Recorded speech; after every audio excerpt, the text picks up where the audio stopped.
Di kahinamang Game 2 sa NCAA Season 99 Juniors Basketball Finals. Ugma na ang report ni Mark Reggie Abella.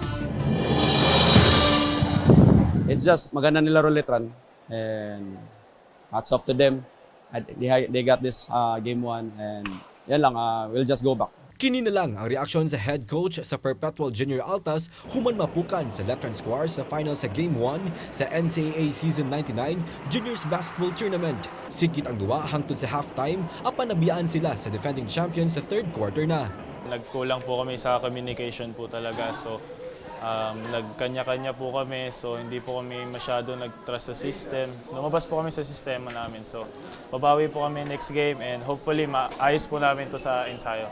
Kahinumduman nga kini ang unang higayon sa kasaysayan sa Perpetual Junior Altas nga makasud sa NCAA Finals. Samtang di mo kumpiyansa ang Letran bisan pa man nga nag-una sila sa best of 3 finals. Yung panalo namin na bonus na sa amin yung game 2, kailangan talaga namin paghandaan kasi yung Perpetual hindi kadali ibibigay sa amin.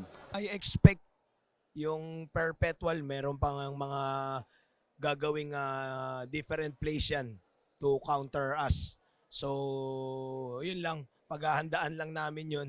And we'll see on Wednesday.